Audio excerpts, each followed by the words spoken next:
All right, welcome everybody. My name is Larry Moss with Azimuth Consulting, and welcome to our live event today. Where we're going to be talking about crisis proofing your organization. And I'd like to welcome Jeremy, JT, also a partner here with me in Azimuth Consulting. And between the two of us, hopefully we got something good to say. I don't know if you're joining live or you're going to watch the restream. Either way, we hope we add value to you. So, Jeremy, we've been talking about this for a while, and it seems like over the past 5 years or so, like we're constantly in this crisis mode, or something's coming, or we're going through something, or we just came out of something. And one of the things that really resonates with me is how do we help businesses and organizations manage that crisis and actually crisis proof themselves so that it doesn't impact them as much. So I think today we ought to look at number one, what is a crisis? How do we define it? Number two, what does it look like if you're not crisis proof? And then number three, what does it look like when you are, and what can benefits come of that? So welcome, JT. Tell you what, why don't you take the first one? Can you define what is a crisis? Yeah, well, I mean, I know we've had a lot of discussions about this subject, and I would agree with you that over the last 5 years, it could have been triggered by COVID and then subsequent kind of an evolution of society and maybe some new mindsets. But even before COVID, the idea of the VUCA environment has been a thing. And people have been talking about that for a long time, and different types of disruption, black swan events. There's always change. There's always something going on, and I think that necessarily leads to situations where crisis can occur. And again, it's a pleasure to be here this morning. I always love having conversations talking about organizational health and leadership. So I'm excited just to have the chance to talk a little bit about this topic. But to get at your specific question, what is a crisis? I think you can characterize a crisis in a few different ways. One, by definition, it's unpredictable. You don't necessarily see it coming. Can we anticipate different types of crises? Yes, but we never really know when they're going to happen, and in a lot of cases, we don't necessarily see them coming. So they're definitely unpredictable. There's a time factor associated with them. They tend to be very urgent, so we get compressed. Pressure starts to rise because we feel like we have to act, maybe at a tighter decision-making cycle than we might normally do. Clearly, there's a sense of threat.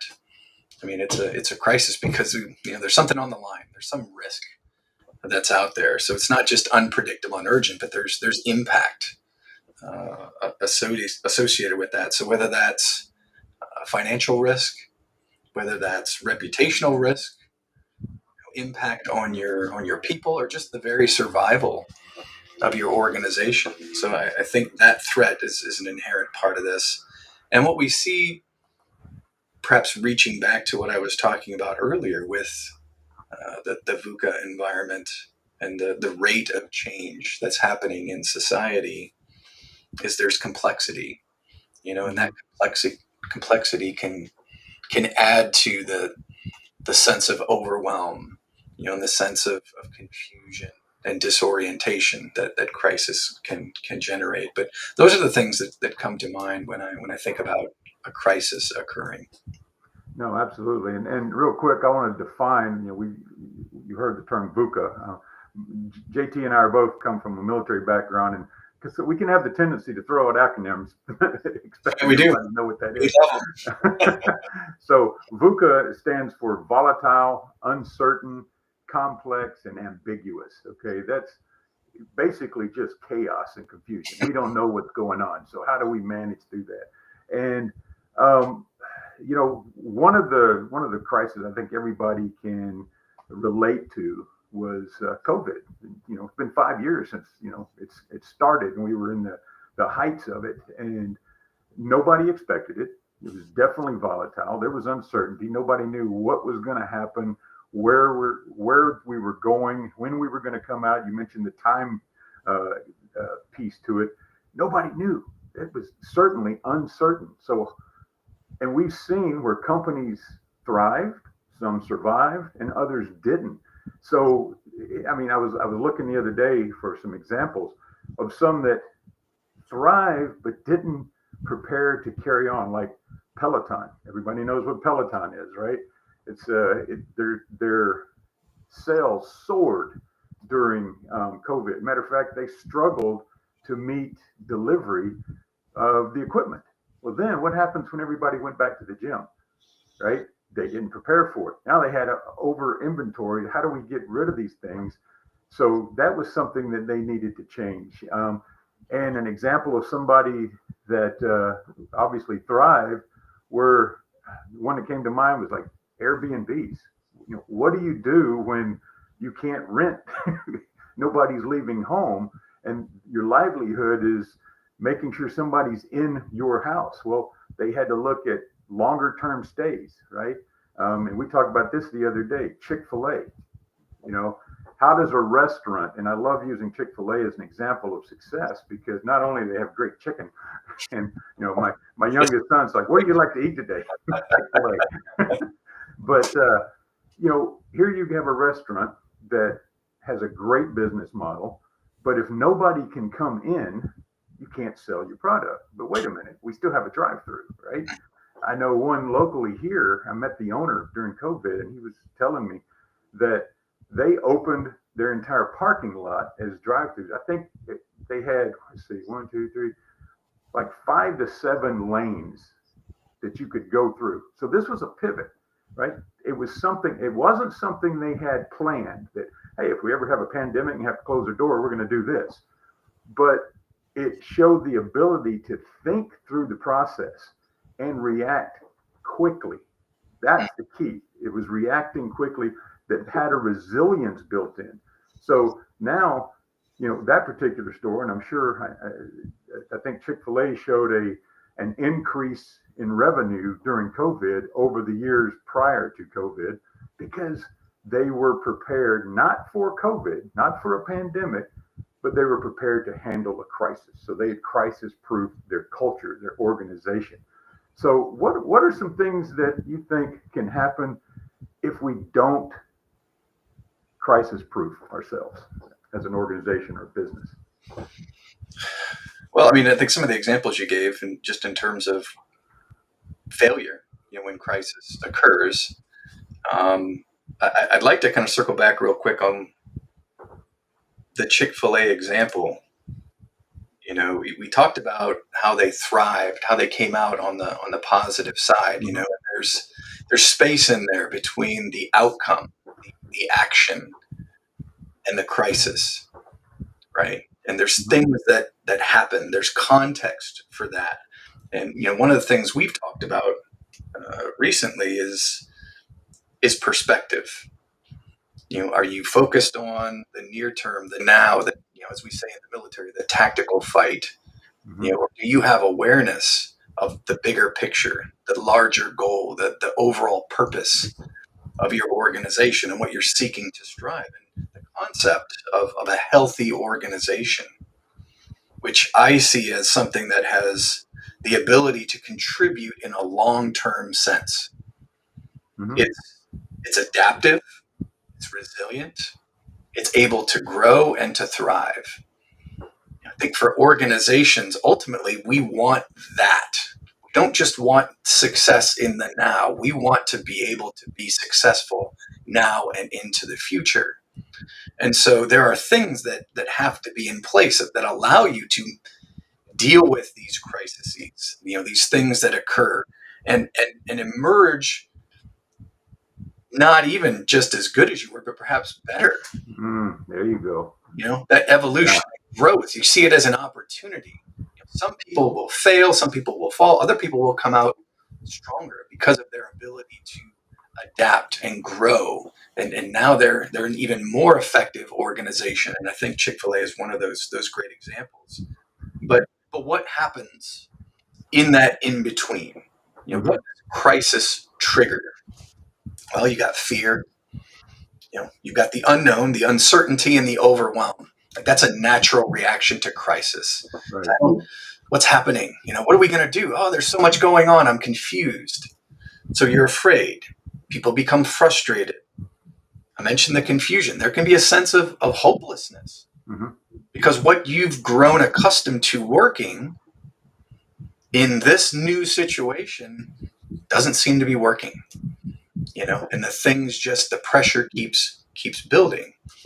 So how does that manifest? Well, you start to see communication failure. You start to see leaders who think they're stepping up and they start to take control. They start to micromanage. They start to become more authoritarian and directive in what they do.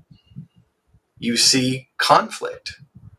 You see friction. You see trust Mm-hmm. drops. You see motivation drops amongst your employees. And you start to see people making short-sighted decisions Right. that are actually not in the best long-term interests of organizations.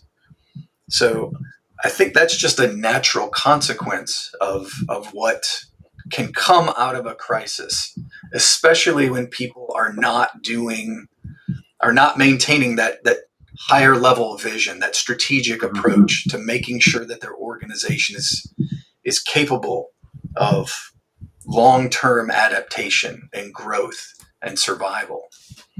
So what I'd like to do is dive in a little bit here because I heard several things in your commentary there. Number one is organizations need to take advantage of that space between the crisis and the solution. We can call it white space, whatever, but it's being able to see not just that the crisis is something that has to be solved or managed, but that we can grow from, and we see it as an opportunity for growth. So, looking at companies coming out of COVID, a lot of the things that they did while in COVID, they still do. I mean, we look at remote work has increased a lot more. Does it have to be? No, but it can be. It's an option. It's an option for growth for the employees, their growth, but to maintain momentum and save money. I mean, there's tons of benefits. But you mentioned one other thing is the term leader, right? How does a leader show up in this? So my personal opinion, and we've shared this, I share the same outlook on leadership as John Maxwell. Everything rises and falls on leadership, right? If it succeeds, because you had a great leader. If it fails, because the leader failed somewhere. You can look back and trace it to leadership. So what do leaders need to do in order to ensure they crisis proof not only their organization, but their culture and their people? What does that look like? Yeah, I mean, I agree with you wholeheartedly. I mean, one of my favorite books on leadership, Extreme Ownership, one of the key takeaways from that is there are no bad teams. There are only bad team leaders. Right. And so I think what we got to look at beyond the space between the crisis and the reaction is what do we do in military parlance to get left of bang?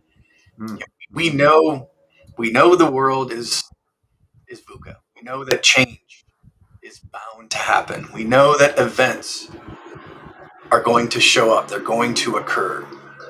We don't know what they're going to be. We don't know when they're going to be, but we know they're going to happen. And so if you have a larger view, again, you're focused on that long-term health of your organization, you say, this is coming. I need to have vision and I need to invest now to make sure that when this thing happens, we are capable of adapting and responding. We've talked about a number of metaphors. There could be, whether it's body care, whether it's preparing your home for a storm, whether it's doing preventive maintenance on your vehicle, pick any metaphor. Whether that's, say, body care, right? You can drive your body into the ground. You can run hard. And eventually something's going to fail. Right. Because you haven't done the things you need to do to prepare for long-term success. Making sure your sleep is on point, making sure you're managing your stress. Your nutrition is good. You're taking time for those relationships that set a foundation for kind of meaning in life. So exercise. There's so many different things that we do individually. And I feel like we lose sight of that when we're considering our organization, because our organizations are organic. They're entities. They're collections Absolutely. of people that have to be maintained in the same way. So what sorts of things, I think, to answer your question, allow organizations to prepare, to have that larger vision, to get left of bang? I see maybe three primary areas that I would offer for consideration, and we've talked about these operationally. How do you do preparation for crisis operationally? Part of it is call it, as we call it in the military, wargaming. Mm-hmm. Yeah. What do we think might happen? What are some of the scenarios that we've seen that have occurred? I mean, it's not completely unknown. I mean, the idea of true black swans, those don't happen that often. Right. And really, because of the nature of what the definition of a black swan event is, it's an unknown. You can't prepare for a black swan by definition.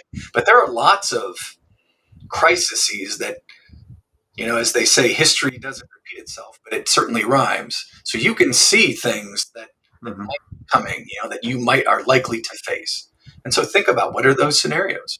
What are effective ways of addressing those things? What are some good playbooks or standing operating procedures that we can put in place that allow us to have checklists, processes when something occurs, so that we're not in the midst of this overwhelm, the midst of this fear and uncertainty, we're not adding to the confusion because we don't know what to do. We've at least got something that we can reference, and I know no plan survives first contact, but there's value in planning and having a Right. base to operate from. Nobody wants to have zero plan.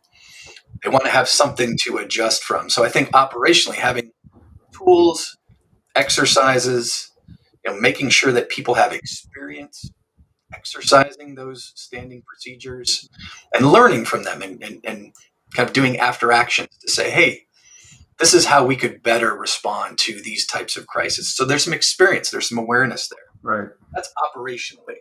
So let's pause there for a second, because one of the things that came to mind when you were talking about this, I know we talked about COVID and black swan events, and everybody can relate to that based on their experience, but something that happens all the time, all around us, and I look at the loss of connectivity, data, and proprietary information. The threat to that is huge, and it's no longer a possibility. I have to plan for that, and so many organizations don't. They take their cybersecurity programs, they don't take it seriously. Insider threat programs, they don't have them. Things that we saw in the military, because we have a different lens at which we look at the threat than corporate America does. But I read an article a few weeks ago talking about the loss of downtime for, say, I think it was $88,000 an hour on average is what's lost during a downtime, and less than, was it around 2%? 2% of companies are actually able to recover within 60 minutes. 2%. So you're talking $88,000 lost, right? Because you couldn't recover in 60 minutes. That's the majority. 98% of companies don't. And yet, in that same scenario, it was quoted that 96% of organizations that have some type of resiliency plan and have practiced it, 96% of them fully recover.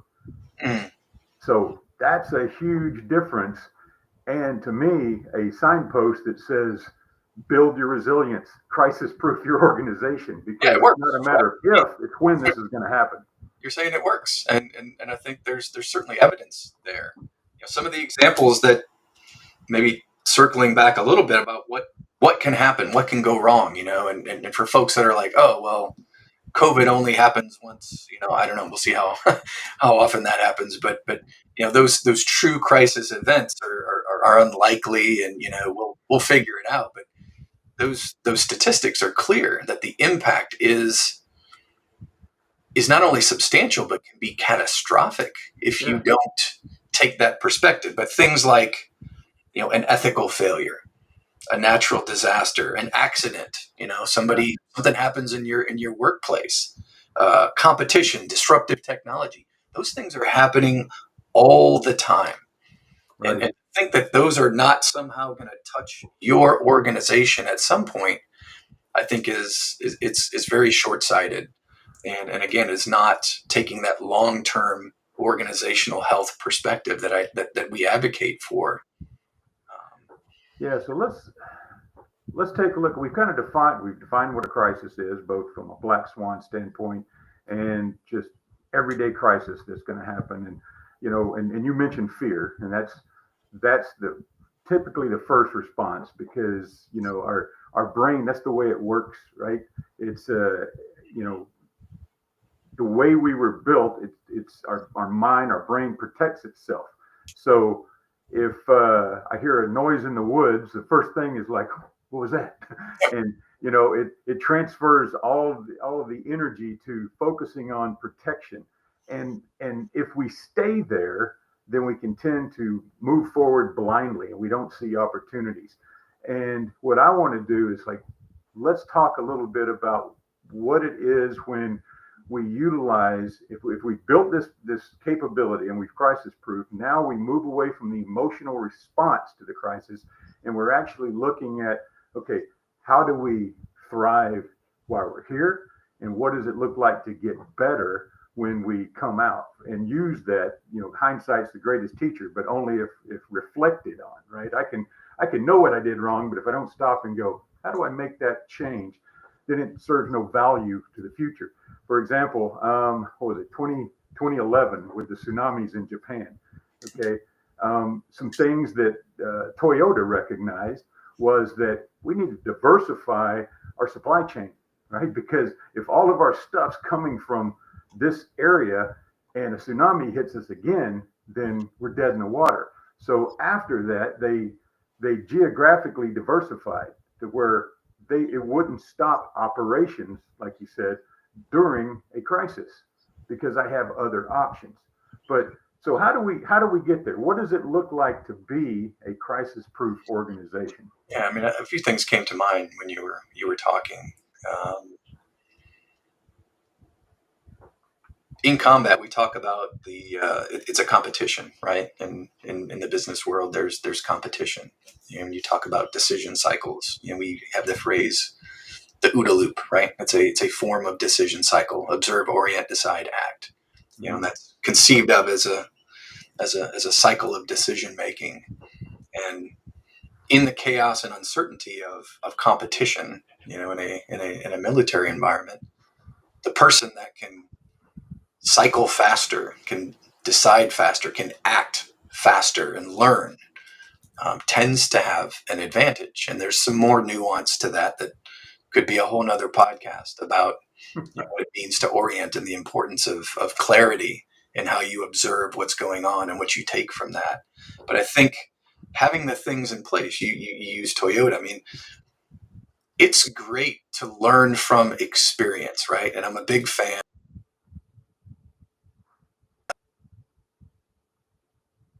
and managing information so that we're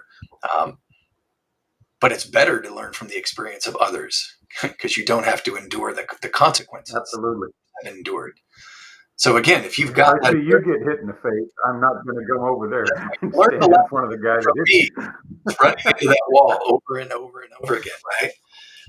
So I think when you've got that longer term perspective, you can start to look at history and say, hey, what sorts of things could come up? And it goes back to that operational component of crisis proof in your organization. Mm-hmm. What are you doing operationally to make sure that you can see these things coming, you can anticipate, and your people know what's the playbook? How do we respond to these situations? Because that helps build confidence too. When you've been through, you've war gamed, you've practiced, you've experienced, you said, oh, yeah, maybe I haven't seen this specific situation, but I've been through something like it. That's the Mm-hmm. that's the confidence that comes from maturity and wisdom, from Right. through adulthood. It's like, oh yeah, I've seen something like this before. It may not be exactly the same, but I've been through it. So now there's calmness, there's collection, there's an ability to think clearly. So I think that operational side is important, but there are two other key components that we are, I think, big advocates for. It's your culture Mm. and your leader competence. Yes. So those are all elements of the larger organization. But again, having that big long-term perspective on your ability to adapt and grow and thrive requires understanding of the role that culture plays in an organization.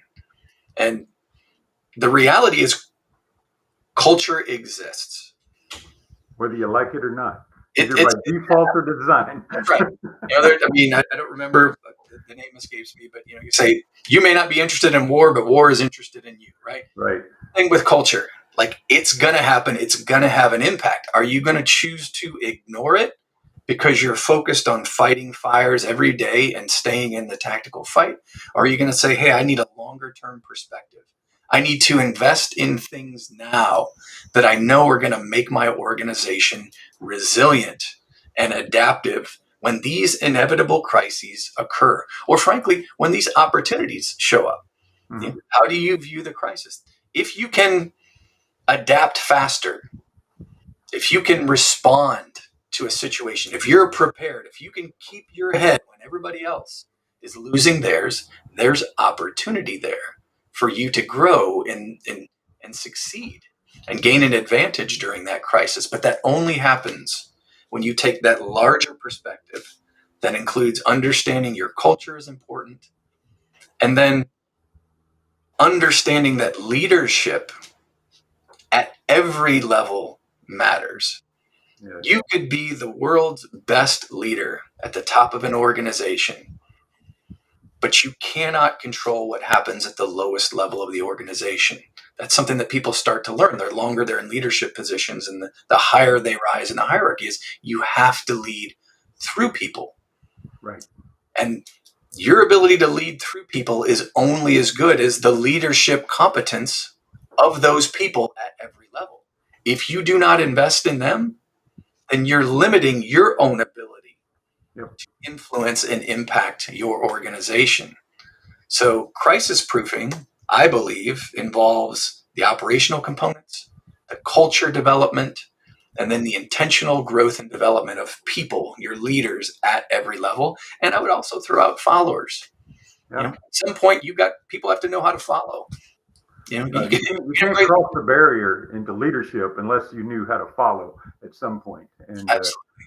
so absolutely, and I love what you had to say there, and that's the purpose of this live event and the following. We're going to do this every week for the next 6 weeks or so, and it's leading up to a workshop that we're going to be putting on crisis proofing your organization, and we're going to go. We're giving you little samples of what we're going to talk about, and then we're going to go a little deeper into that 3-hour workshop. More to follow on that if you're interested, because we're being very selective of who we allow in, because we want to make sure that you truly are interested and invested in crisis proofing your organization. But for the next 6 weeks, we're going to be doing one of these live events, trying to keep them around a half an hour. If you'd like to know more about what's coming, you can drop us an email. You can DM me here in LinkedIn, and we'd be more than happy to get you on the schedule. So next week, I'm going to be bringing in someone to talk about building those processes and systems inside your organization, right? Because a lot of times we do things routinely because that's just the way we've done it. But what if I lose somebody that was the expert in that? How do I make sure the organization keeps going? That requires SOPs, written and documented processes. All those things, I don't know about you, JT, but I hate doing, but I know that needs to be done. So I'm going to bring somebody in to tell us how to do that. She loves doing it, and so I look forward to next week. So again, if you want any more information on what's coming, drop us a line, DM me, and we look forward to seeing you next week. And if you got any questions, let us know. Thanks, JT. Thanks, Larry. A pleasure.